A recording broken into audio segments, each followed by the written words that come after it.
এই স্বাদের ভাগ হবে না। প্রথমেই একটা কড়াই উনুনে বসিয়ে গরম করে দিয়ে দেবো তেল। তেলটা গরম হলে এখানে দিয়ে দেবো টুকরো করে কেটে রাখা বেগুন। বেগুনগুলোকে দেওয়ার পরে সামান্য একটু হলুদ আর লবণ দিয়ে বেগুনগুলোকে বেশ লাল লাল করে ভেজে নিয়েছি। এখন বেগুনগুলোকে আলাদা পাত্রে উঠিয়ে নেব। তারপরে এই তেলের মধ্যে দিয়ে দেবো পেঁয়াজ কুচি। পেঁয়াজ কুচিটাকে দিয়ে হালকা কালার করে ভেজে নিয়েছি। এখন এখানে দিয়ে দেবো আদা, রসুন আর কাঁচা লঙ্কা বাটা। আদা, রসুন, কাঁচা লঙ্কা বাটাটাকে দিয়ে কাঁচা গন্ধ চলে যাওয়া পর্যন্ত কষিয়ে নিয়ে অল্প জল দিয়ে আবার মশলাটাকে বেশ কিছুক্ষণ কষিয়ে নেব।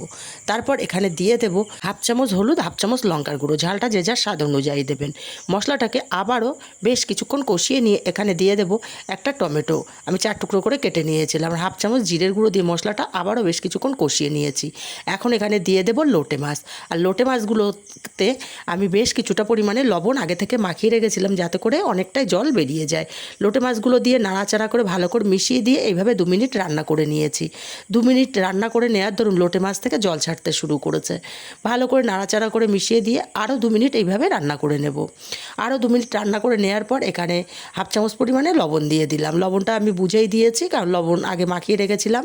এবার নাড়াচাড়া করে দিয়ে আরও 2 মিনিট রান্না করে নেওয়ার পর ভেজে রাখা বেগুনগুলো দিয়ে দিলাম। বেগুনগুলোকে দিয়ে নাড়াচাড়া করে মিশিয়ে আরও 2 মিনিট এইভাবে রান্না করে নিয়েছি। এখন আমার লোটে মাছ কিন্তু পারফেক্টভাবে রেডি হয়ে গেছে। তবে এইখানে আমি দিয়ে দেব একটা গন্ধরাজ লেবুর নীল খোসাটা গ্রেট করে দেব, যাতে সাদা অংশ না যায় সেটা খেয়াল রাখতে হবে। অবশ্যই কিন্তু সাদা অংশ না যায় সেটা খেয়াল করতে হবে। বেশ কিছুটা খোসা আমি এভাবে গ্রেট করে দিয়ে দিয়েছি। এখন ঢাকা দিয়ে এইভাবে আমি 5 মিনিট স্ট্যান্ডিং টাইমে রেখে দেবো।